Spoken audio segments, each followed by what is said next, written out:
What's going on, everybody? So it's been a while since I made a Diablo 3 video. I've been spending the last 3 weeks essentially diving into Diablo 4, researching, and of course playing the game. And finally, well, I'm still keeping up with Diablo 4 as much as I can, but we're back to Diablo 3 in the interim period. So we're going to dive into some builds, some ways to help you progress, because I know a lot of you are still enjoying Diablo 3, just waiting for Diablo 4 to come out, or maybe you just want to play some Diablo 3, and so here we are. I will note before we dive into the build today, which is a really fun and powerful Wave of Light monk build.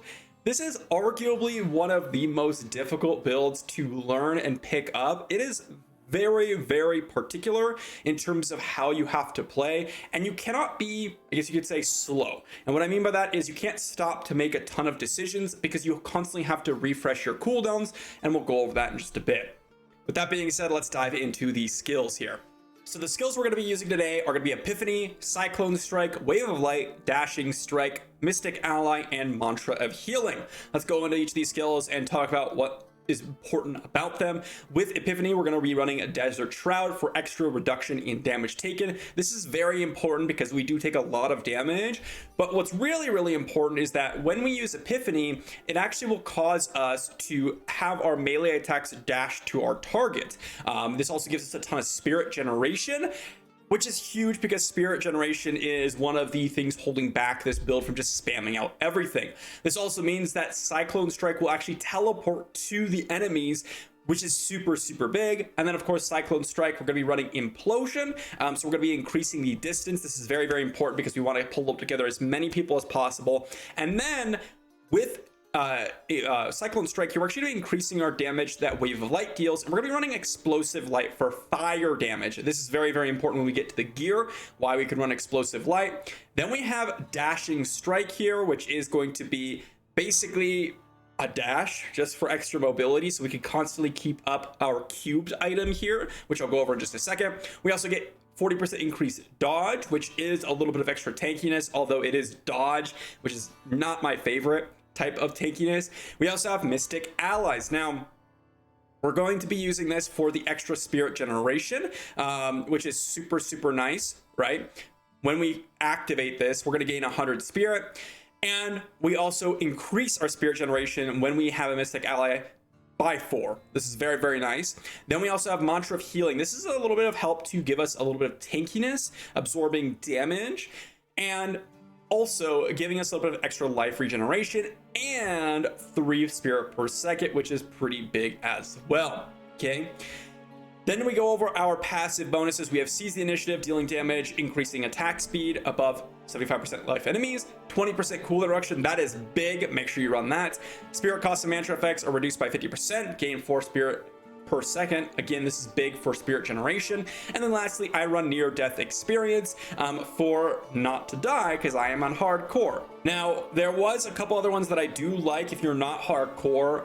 One of them can be Guardian's Path. Another one's Determination. This is actually really good. Again, if you're pulling together enemies and nuking them down, especially for elites, it's going to be basically 20% extra damage. Also fleet footed just for running through a bunch of different extra riffs. That's all you need, movement speed. So that's going to be the skills. Let's dive into the gear here. Now, these ones, you can do a little bit of different options for this setup potentially, because we are running a Legacy of Dreams build, giving us the ability to basically equip any legendary item as long as we have no sets on ourselves. However, these are some really powerful combination of items. Let's go through all of them. For shoulder pieces, we're going to get I don't even know how to say this, but this shoulder piece, which is going to give us basically 50% damage reduction every single time we use Cyclone Strike. That's huge. We also have Zokrin's Gaze for a Wave of Light being cast at our enemy. This is very important because we don't have this. You'll see you could cast it anywhere with this ability, but without this on, Wave of Light is always cast at your feet, okay? That is a really big downside. However, it's actually potentially better for people that don't know how to kind of micro their mouse or their controller. Squirt's Necklace, this one can be replaced, honestly. If you're not very consistent with keeping up your shield, Squirt's Necklace can be just completely useless because it will just disappear every single time. Cinder Coat, this is going to reduce the cost of Wave of Light by basically 30%. This is why we run the explosive light fire version. Say our choose gauge. This is going to give us a shield for 138% of max in life for 10 seconds every single time an elite pack damages us, allowing us to keep up Scorch Sunglass even harder. Pinto's Pride is going to allow Wave of Light to slow enemies and deal increased damage. This is important because we're going to be running Bane of the Trapped, which this actually applies before the damage activates, so we always get that triggered. We have Witching Hour, which is just a really good statted belt.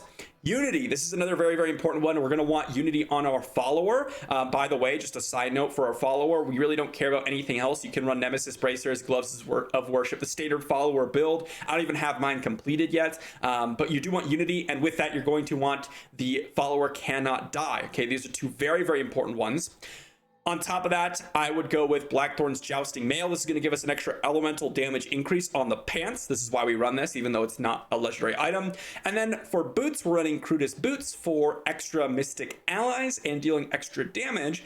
Then we have our weapons. We have Kiroshiro's Blade for extra Wave of Light damage, and Rapid Strike for spirit spendings that teleport us are going to be mimicked on nearby targets. This is very big. So for example here, if you were to use your Cyclone Strike while Epiphany is active, it's going to copy that. Or if you have any sort of valuable skill like Cyclone Strike, as I mentioned, that's going to be able to copy. It's going to copy on other allies or enemies rather near you, which is really powerful. Okay. As I mentioned, we have a couple of gems activated on our character right now. We have Enforcer, Legacy of Dreams, and Bane of the Trap. Now, there is one gem here that is non-negotiable, and that is Legacy of Dreams. If you're going to run this build, you need Legacy of Dreams. This is very important to note. Not all my items are ancient items. In fact, I only have 1, 2, 3, 4, 5, 6 ancients. So I have massive improvements, but ancients actually double the effect of the extra bonus damage and the extra damage reduction. Okay, so ancient items are very impressive for you to run on this build, more so than most other builds. On top of that, we have Enforcer. This is going to increase the damage of our pets and decrease the damage they take. And Bane of the Trap, this is basically just going to increase our Wave of Light damage by 34%, again because we're going to get that effect that slows enemies. Then we also have diamonds across the board. This is going to give us extra tankiness, and then in our helmet, it's going to reduce cooldown, which we absolutely need because of our cubed items. Let's dive into that. So for our cube here, we're going to be running Incense Torch of the Grand Temple. This is going to reduce the spirit cost of Wave of Light. Again, that's very important, and increase its damage by 550%, guys. This is so massive. We also have Bindings of the Lesser Gods. This is going to make our enemies that get hit by our Cyclone Strike take increased damage from our mystic allies, which is big. Okay, then we have Obsidian Ring of the Zodiac. Now this is why this build is so tricky. When we actually hit with a resource spending attack, it's going to reduce the cooldown of one of our skills by a second. Okay, this is huge. Why? Because Epiphany typically has a very long cooldown, and we need Epiphany and Dashing Strike to teleport around and make sure that we're able to clear through enemies, right? On top of that, we need Mystic Ally to be reduced because we need the extra spirit generation. And in order to constantly teleport, we need to reduce Epiphany's cooldown, and we also need to reduce Epiphany's cooldown for the extra 50% damage reduction because it's very important to keeping us alive, which means you constantly have to be hitting with resource spending attacks in order for you to reset your cooldowns. So you can't really slow down at any point and stop because of how important it is to really dive in and continuously fight with this build. Okay, you really need to make sure that you're constantly hitting enemies to make sure that this build is functioning at its proper form. Now there are some fun things you can do because it has a dash because it could potentially just constantly refresh. You can do some fun things with that, and that's what I want to show you here. So really quickly here, I just want to show you this clip. This is when I had a channeling pylon on, which allows us to basically infinidash, and you can see here me just spamming out, dashes and just teleporting all around the map. Make sure I'm gathering up enemies, spamming the Wave of Light, and knocking down enemies. Now I will note this build is not optimized by any means in terms of ancients or even extra augments. So I can only beat Rift 80 right now at a reasonable speed forwarding pace. I could potentially go a little bit higher, but well, it's probably not as efficient for me. With that being said, let's dive into actual run here with our monk. So diving in here, a couple things to keep in mind. If you have Epiphany up, you ideally want to use Cyclone Strike to dash between enemies, because if you're using your dashing strike, then you're going to run out of dashes essentially very, very quickly, and you're not going to be able to get Epiphany back up. Another thing to note is that you're going to want to keep Mantra up as much as possible. This is going to be a little bit tricky because you do have to spam it a little bit. On top of that, running Mystic Ally and using this, you're going to want to make sure you're keeping up your spirit. And then, of course, you're going to want to pop your potions for the altar effects. Speaking of the altar, resource generation in your altar is going to be very, very helpful here. Let's enter GR80 here, just to showcase what this kind of looks like. Again, this is like very basic beginner type. Okay, I just kind of made an altar. I just went into my monk. I only have the pieces. I'm not really going to be diving in too deep right now into augmenting and all that stuff and what the maximum potential is, because, well, it can get very, very good, but you do need to put some effort into the build. And the best thing about it is the mobility of this build, okay? So we're gonna pop Epiphany here. We're gonna make sure we're popping our mantra here, and we're gonna spam our mantra, and then we're just gonna go through, and if we do not have a pack of enemies here, you could use your dashing strike. And the idea here is you're just gonna be dashing through here, spamming mantra, spamming Wave of Light on your enemies. Now, I will note there's sometimes a bug with Wave of Light, which you're seeing here. As I was casting it on the enemy, it was not doing any damage. I've noticed that this is actually pretty brutal. So unfortunately that is a bug sometimes, but it does, you know, if you just hit a little bit to the side, it does fix itself. And again, this is basically how the build works. We're going to try to spam as much of the you know, Epiphany as well as the Mystic Strike and the Mantle, just to make sure that we are able to, whoops, I wasn't even using Epiphany there, but just so that we're able to basically teleport through the entire dungeon. Now, we do want to spam Mantle to keep up Squirt's necklace, and we do want to use our potion as much as we possibly can, which is why this can sometimes get tricky, okay?